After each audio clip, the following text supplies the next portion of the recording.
नमस्कार मित्रों, last video में हमने पाचन तंत्र में मुख गुहा तक का वर्णन पूरा कर लिया था। आज मुख गुहा के आगे का पोर्शन शुरू करते हैं। तो समझे, मुख गुहा का जो पश्च भाग होता है वो ग्रसनी कहलाता है। ग्रसनी या इंग्लिश में उसको फेरिंग्स कहते हैं। कौन सी महत्वपूर्ण विशेषताएं हैं समझे। इस प्रकार का वैसे तो अगर 4 दिन तक भी पढ़े तो पूरा पाचन तंत्र पूरा नहीं होगा, इतना लंबा वीडियो बन जाता है। इसलिए मैंने थोड़ा शॉर्ट वीडियो बनाया है जो एकदम सीधा एग्जाम में आया। ऐसा एक भी लाइन इसमें वेस्ट नहीं है। आप एक एक लाइन को ध्यान से सुने और वीडियो पूरा देखें। ग्रसनी या फेरिंग, यह ग्रसनी पाचन तंत्र और श्वसन तंत्र का उभयनिष्ठ मार्ग होता है। मतलब भोजन और श्वसन की हवा दोनों ही एक ही मार्ग से जाती है। मतलब ये पाचन तंत्र और श्वसन तंत्र का कॉमन पॉइंट है, एक जंक्शन पॉइंट है और एक उभयनिष्ठ मार्ग है। क्लियर। परीक्षा में प्रश्न आता है कि पाचन तंत्र और श्वसन तंत्र का उभयनिष्ठ मार्ग कौन सा है, तो ग्रसनी। दूसरा, जब वहीं से भोजन जाना है, वहां से हवा जानी है, तो फिर उसका नियंत्रण कौन करता है, तो समझे, भोजन और हवा के जाने का नियंत्रण एक उपास्थि द्वारा होता है, एक कार्टिलेज द्वारा होता है। उस उपास्थि का नाम है एपिग्लोटिस। एपिग्लोटिस नाम की उपास्थि है जो इधर नासाग्रसनी को बंद कर देती है, तब भोजन आमाशय में चला जाता है, और अगर ग्रसनी को बंद कर देता है तो हवा जो है वो श्वसन नली और वहां से फेफड़ों में चली जाती है। इस प्रकार भोजन और हवा के जाने का नियंत्रण ग्रसनी में एपिग्लोटिस द्वारा होता है। दूसरा महत्वपूर्ण प्रश्न। तीसरा प्रश्न आता है कि ग्रसनी में कुल कितने छिद्र होते हैं, तो ग्रसनी में कुल 6 छिद्र होते हैं। 6 छिद्र कौन से, आप समझे। एक तो मुख गुहा का जो छिद्र जा रहा है एक, दूसरा नासा गुहा का जो छिद्र जा रहा है दो, दोनों ही छिद्र आगे और खुलेंगे, एक श्वसन नली में खुलेगा और एक ग्रासनाल में खुलेगा, तो 4, और 2 छिद्र दोनों कानों से ग्रसनी में खुलते हैं। ये जो छिद्र है वो यूस्टेकियन नलिका द्वारा खुलते हैं। तो कुल मिलाकर 6 छिद्र होते हैं, वो आपको याद रखना है। ग्रसनी में कुल 6 छिद्र होते हैं। ग्रसनी में किसी प्रकार की पाचन क्रिया नहीं होती, केवल श्लेष्मा का स्राव होता है जो भोजन को आराम से निगलने में सहायता करता है। ग्रसनी के बाद अगला आता है ग्रासनाल या ग्रसिका। ग्रसिका में भी किसी प्रकार का पाचन नहीं होता है। मुख गुहा में भोजन को चबाने के बाद सीधा ही भोजन आमाशय में जाकर रुकता है, इसलिए अपन अगला पॉइंट आमाशय की बात करेंगे। यहाँ एक चीज और समझने की है कि मुख गुहा से जो भोजन आगे बढ़ा उस भोजन को बोलस कहते हैं। मैं लिखता हूं बोलस।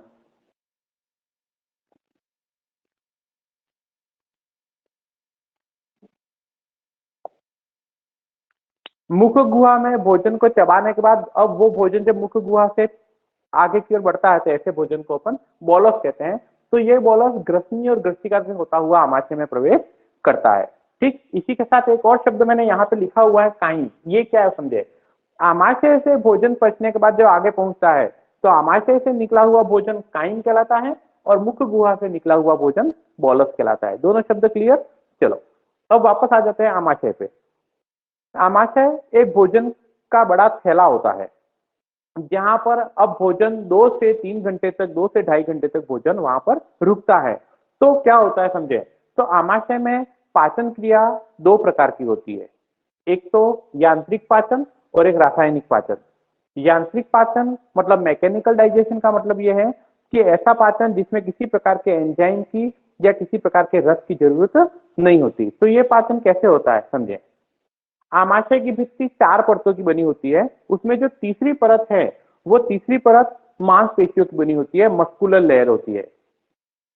अब वो जो मांसपेशीय लेयर होती है उन मांसपेशियों में गति के कारण आमाशय की भित्ति संकुचित होती है और फैलती है, संकुचित होती है और फैलती है। तो इस घटना को, इसके कारण आमाशय फैलने और सिकुड़ने का काम करता है, जिससे भोजन अंदर अच्छे से मिल जाता है और भोजन छोटे छोटे छोटे छोटे टुकड़ों में बदल जाता है।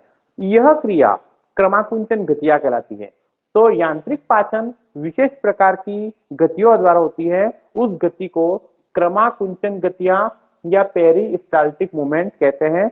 कई बार एग्जाम में आ गया है कि आमाशय में यांत्रिक पाचन कौन सी विधि द्वारा होता है या कौन सी गतियों द्वारा होता है। तो आमाशय में जो गति होती है उसका नाम है क्रमाकुंचन गतिया। उन गतियों से आमाशय छोटा बड़ा होता रहता है, संकुचित होता है, फैलता रहता है, जिससे भोजन अच्छे से मिल जाता है और छोटे छोटे टुकड़ों में बदल जाता है। इसमें किसी प्रकार के एंजाइम की आवश्यकता नहीं होती, इसलिए वो यांत्रिक पाचन कहलाता है। क्लियर। दूसरा जो मुख्य पाचन है वो रासायनिक पाचन या एंजाइमेटिक पाचन, क्योंकि एंजाइम द्वारा होता है। यह पाचन जठर रस द्वारा होता है। ये जठर रस मतलब गैस्ट्रिक जूस, गैस्ट्रिक जूस।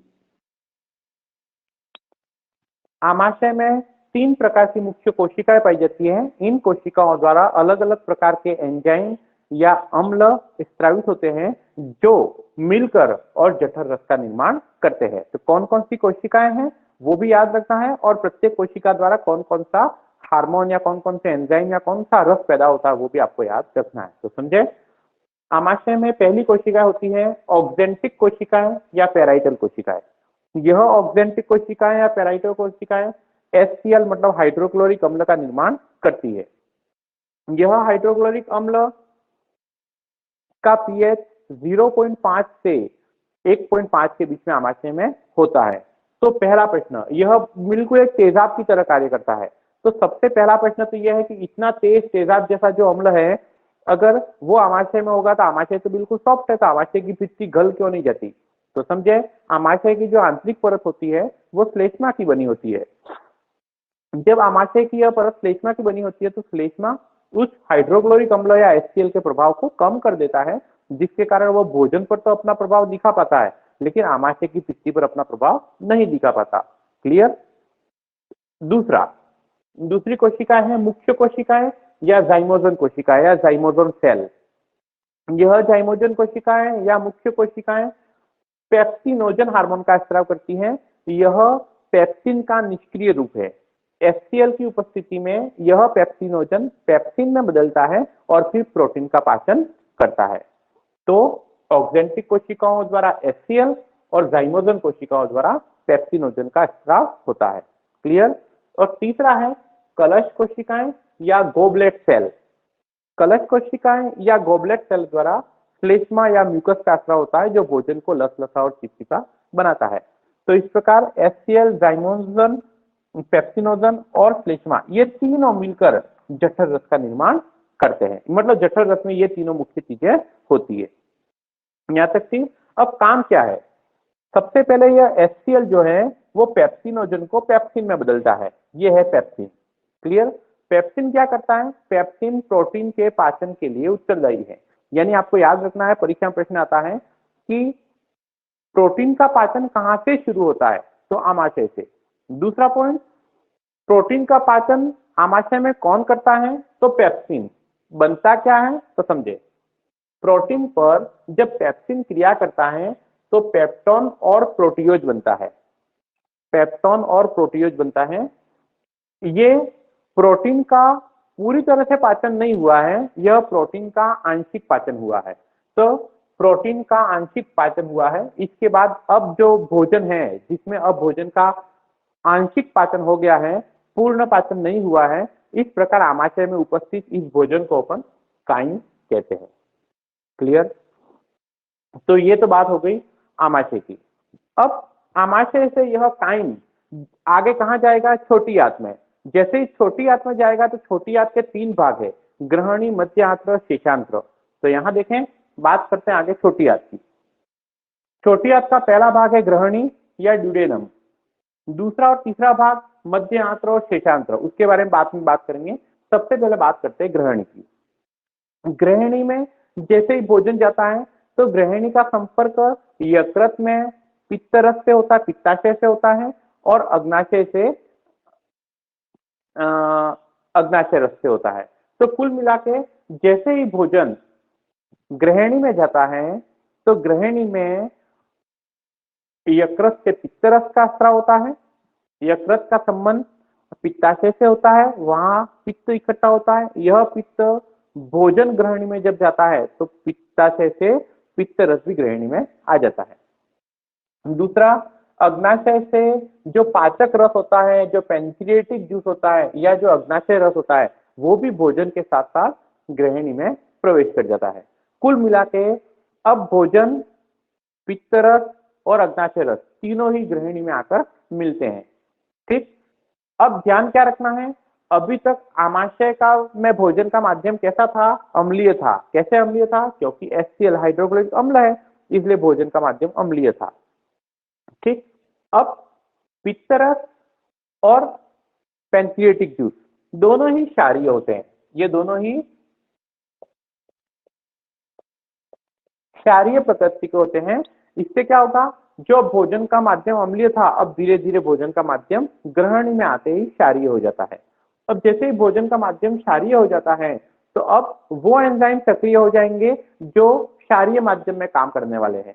तो यहाँ पर पित्तरस का क्या रोल है और पैंक्रियाटिक जूस का क्या रोल है, दोनों अलग अलग पढ़ते हैं। तो समझे, यकृत में जो पित्तरस होता है, पित्तरस में वैसे तो बहुत सी चीजें होती हैं, लेकिन यहाँ जो काम में आने वाली चीज है वो है पित्त लवण या बाइल साल्ट। पित्त रस में बाइल साल्ट होते हैं, पित्त लवण होते हैं। ये पित्त लवण दो प्रकार के होते हैं, सोडियम टार्कोलेट और सोडियम ग्लाइकोलेट। एक तो सोडियम टार्कोलेट और दूसरा सोडियम ग्लाइकोलेट। इसका क्या रोल है? तो यह दोनों पित्त लवण वसा का पाइसीकरण करते हैं। पाइसीकरण को इंग्लिश में इमल्सिफिकेशन कहते हैं। क्या है पाइसीकरण, समझे। क्या होता है कि जब अपन भोजन करते हैं तो वसा के बड़े अणु, मतलब वसा का मतलब तेल, घी, ऐसी चीजें जब हम खाते हैं तो उसमें वसा के बड़े अणु होते हैं। तो उस वसा के बड़े अणुओं का पाचन आसानी से नहीं होता, इसलिए वसा के बड़े बड़े अणुओं को छोटी छोटी बूंदों में बदलना जरूरी होता है। तो वसा के बड़े अणुओं को छोटी छोटी बूंदों में बदलने की क्रिया को पाइसीकरण कहते हैं या इमल्सिफिकेशन कहते हैं, और इस प्रकार बनी वसा को पाइसीकृत वसा कहते हैं। तो वसा का पाइसीकरण कौन करता है? तो पित्त लवण करते हैं। कौन से है पित्त लवण का नाम? सोडियम टार्कोलेट और सोडियम ग्लाइकोलेट। जैसे ही वसा का पाइसीकरण हो जाता है तो ऐसी वसा को पाइसीकृत वसा कहते हैं। मतलब वसा का इस प्रकार वसा का ये जो बड़ा अणु है वो छोटी छोटी बूंदों में बदल जाता है। ये चीज क्लियर? चलो, ये तो काम हो गया पित्त रस का। अब अग्नाशय रस क्या करता है तो समझे। अग्नाशय रस या इसी को पाचक रस कहते हैं या इसी को पैंक्रियाटिक जूस कहते हैं। ये भी क्षारीय प्रकृति का होता है, भोजन को क्षारीय माध्यम प्रदान करता है। ठीक, अब इसमें इतने शक्तिशाली एंजाइम होते हैं कि अब जो आधा पचा हुआ भोजन था वो पूरी तरह से यहाँ पर पच जाता है। बहुत सारे एंजाइम होते हैं, मैंने जो काम के महत्वपूर्ण एंजाइम है उसी का नाम लिखा है, वो याद रखें। सबसे पहला है ट्रिप्सिन और काइमोट्रिप्सिन। ट्रिप्सिन, काइमोट्रिप्सिन, लाइपेज और एमाइलेज, ये चार एंजाइम विशेष रूप से आपको याद रखने ही पड़ेंगे। ट्रिप्सिन और काइमोट्रिप्सिन दोनों प्रोटीन का पाचन करते हैं। किसका पाचन करते हैं? प्रोटीन का पाचन करते हैं। याद क्या रखना है? प्रोटीन का आंशिक पाचन आमाशय में हो गया है, जिसके कारण पेप्टोन और प्रोटियोज बना है। अब ये जो प्रोटीन का पाचन करने वाला एंजाइम है ट्रिप्सिन और काइमोट्रिप्सिन, ये किसका पाचन करेंगे? पेप्टोन और प्रोटियोज का। क्लियर? तो ट्रिप्सिन और काइमोट्रिप्सिन पेप्टोन और प्रोटियोज का पाचन करते हैं, जिससे एमिनो एसिड बन जाता है। और जैसे ही एमिनो एसिड बन जाता है, वहां पर प्रोटीन का पाचन पूरा हो जाता है। क्लियर? यहां पर ध्यान रखना, आमाशय में प्रोटीन के पाचन के लिए कौन सा एंजाइम होता है? पेप्सिन। ऑप्शन में पेप्सिन हो तब भी सही है, या इसका निष्क्रिय रूप पेप्सिनोजन है ऐसा आ जाए तब भी सही है। तो प्रोटीन के पाचन के लिए आमाशय में कौन सा एंजाइम? पेप्सिन। और प्रोटीन के पाचन के लिए आंतों में कौन सा एंजाइम? ट्रिप्सिन और काइमोट्रिप्सिन, दो। क्लियर? तो प्रोटीन के पाचन के लिए टोटल 3 एंजाइम हो गए, पेप्सिन, ट्रिप्सिन और काइमोट्रिप्सिन। क्लियर होगी बात? चलो, तो ट्रिप्सिन और काइमोट्रिप्सिन दोनों मिलकर इस आंशिक पचे हुए प्रोटीन को पूर्ण रूप से पचा देते हैं, जिससे एमिनो अम्ल का निर्माण हो जाता है। दूसरा, वसा का पाइसीकरण हो गया था, तो ऐसी वसा पाइसीकृत वसा कहलाती है। तो इस पाइसीकृत वसा को पचाने वाला एंजाइम है लाइपेज एंजाइम। यह लाइपेज एंजाइम पाइसीकृत वसा को वसा अम्ल और ग्लिसरॉल में बदलता है। जैसे ही वसा अम्ल और ग्लिसरॉल बन जाता है तो वसा का पाचन भी यहाँ पूरा हो जाता है। तीसरा है अब कार्बोहाइड्रेट। कार्बोहाइड्रेट जो है वो स्टार्च के रूप में रहता है। कार्बोहाइड्रेट पर कौन काम करता है? तो एमाइलेज। याद करो, मुख गुहा में लार के द्वारा टाइलिन एंजाइम बना था। टाइलिन एंजाइम का दूसरा नाम लारीय एमाइलेज था। उसने स्टार्च को शर्करा में बदला, लेकिन वहां पर हम भोजन को इतने लंबे समय तक नहीं चबाते हैं कि पूरा स्टार्च जो है वो शर्करा में बदल जाए। इसलिए जो बचा हुआ स्टार्च है उसको शर्करा में बदलने का काम यहाँ अग्नाशय रस से जो एमाइलेज एक्सरसाइज हुआ है वो करता है। तो यह एमाइलेज बचे हुए स्टार्च को शर्करा में बदलता है। यह शर्करा मोनोसेकेराइड या डाइसेकेराइड प्रकार की होती है। अब क्या होता है, इतने ही एंजाइम नहीं है, इसके अलावा न्यूक्लियोटाइडेज एंजाइम है, सुक्रेज है, माल्टेज है, लैक्टेज है, वो भी एंजाइम है जो अन्य कार्बोहाइड्रेट का पाचन भी करते हैं। कुल मिला के यहाँ पर भोजन का पाचन पूरा हो जाता है। क्लियर? तो परीक्षा में आता है कि भोजन का सर्वाधिक पाचन कहाँ होता है, तो छोटी आंत में। और छोटी आंत ऑप्शन में है, लेकिन अगर ग्रहणी भी ऑप्शन में है तो आपका आंसर आएगा ग्रहणी। भोजन का सर्वाधिक पाचन कहाँ होता है, ग्रहणी में होता है। क्लियर? और ग्रहणी ऑप्शन में नहीं है तो छोटी आंत। आ गया समझ में? चलो, जैसे ही यहाँ पर भोजन का पाचन पूरा हो जाता है तो अब हमें भोजन का अवशोषण करना है, पचे हुए भोजन का अवशोषण। तो पचे हुए भोजन का अवशोषण कौन करता है, तो पचे हुए भोजन का अवशोषण मध्य आंत्र मतलब जेजुनम और शेषांत्र मतलब इलियम, ये दोनों करते हैं। ये दोनों कौन है, तो ये दोनों छोटी आंत के भाग है। छोटी आंत के 3 भाग थे, ग्रहणी, मध्य आंत्र और शेषांत्र। तो मध्य आंत्र और शेषांत्र द्वारा पचे हुए भोजन का अवशोषण होता है। तो अवशोषण के लिए क्या व्यवस्था होती है, तो समझे, भोजन के अवशोषण के लिए उस मध्य आंत्र और शेषांत्र में एक उंगली नुमा संरचना होती है। इस प्रकार इनकी जो ये दीवार होती है, आंतों की दीवार, वो इस प्रकार वलित हो जाती है, इस प्रकार मुड़ जाती है। इस मुड़ी हुई संरचना को, इस अंगुली नुमा संरचना को अपन सूक्ष्मांकुर कहते हैं। सूक्ष्मांकुर ये, या माइक्रोविलाई कहते हैं। क्या उपयोग है इसका, इससे ये होगा कि इसकी जो अवशोषण की सतह है वो अवशोषण की सतह कई गुना बढ़ जाती है, जिससे भोजन का अधिक से अधिक अवशोषण हो जाता है। तो परीक्षा में आता है मध्य आंत्र और शेषांत्र में भोजन के अवशोषण के लिए क्या व्यवस्था होती है, तो आपको कहना पड़ेगा कि उसमें विशेष प्रकार के उंगली नुमा प्रवर्ध या सूक्ष्मांकुर होते हैं, इसको माइक्रोविलाई कहते हैं, जो भोजन के अवशोषण के लिए सतह बढ़ा देते हैं। इसलिए पाचन, पचित भोजन का अधिकतम अवशोषण यहाँ पर पूरा हो जाता है। क्लियर? तो इस प्रकार भोजन का पाचन भी हो गया और यहाँ पर भोजन का अवशोषण भी हो गया। अब बात करते हैं, अब हमारे पास क्या बचा, अब हमारे पास बचा अपचित भोजन। अपचित भोजन और बहुत सारा तरल पदार्थ। ये तरल पदार्थ कहाँ से आया, तरल पदार्थ देखो, मुख गुहा से लगभग दिन में 1 से 1.5 लीटर लार बनती है, एक वो। इसके बाद आमाशय में जो जठर रस है 2 से 2.5 लीटर जठर रस बनता है। और जो अग्नाशय से जो पेंक्रियाटिक जूस होता है वो भी लगभग 1.5 से 2 लीटर पेंक्रियाटिक जूस होता है। कुल मिला के 4 से 6 लीटर पानी या विलय पदार्थ या तरल पदार्थ जो है वो अब अपचित भोजन के साथ बचा हुआ है। अब सोचने वाली बात है कि अगर ये पूरा पानी और ऐसे लवण शरीर से बाहर निकल जाए तो व्यक्ति तो एक ही दिन में मर जाएगा। तो अब हमारे पास अपचित भोजन बचा है और अपचित भोजन के साथ बहुत सारा तरल पदार्थ और खनिज लवण बचे हैं। तो उसका निस्तारण कौन करता है, तो उसके निस्तारण के लिए हमारे पास पाचन तंत्र का अगला वाला भाग है, वो है बड़ी आंत। तो समझे, बड़ी आंत, बड़ी आंत में अपेंडिक्स होता है, सीकम होता है, कॉलम होता है और रेक्टम होता है। सबका अपना अपना रोल है, समझे। सबसे पहले बात करते हैं अपेंडिक्स। अपेंडिक्स छोटी आंत और बड़ी आंत का मध्य भाग होता है। छोटी आंत जहां खत्म होती है और बड़ी आंत जहां शुरू होती है वहीं पर अपेंडिक्स स्थित होता है। लेकिन वर्तमान में इस अपेंडिक्स का हमारे पाचन तंत्र में कोई रोल नहीं है, इसलिए वह एक अवशेषी अंग के रूप में काम करता है। कई बार अपेंडिक्स सूक्ष्म जीवों के कारण सड़ जाती है, खराब हो जाती है, इन्फेक्शन हो जाता है, तो इसको काटकर अलग कर दिया जाता है क्योंकि इसका वर्तमान में कोई रोल नहीं है। ठीक। अपेंडिक्स के बाद बड़ी आंत का दूसरा भाग है सीकम। यह सीकम सेल्यूलोज के पाचन के लिए उत्तरदायी होता है। सीकम में कुछ सहजीवी जीवाणु होते हैं, यह सहजीवी जीवाणु सेल्यूलोज का पाचन करते हैं। भोजन में सेल्यूलोज के पाचन का यहाँ पर कोई अभी तक नहीं आया है।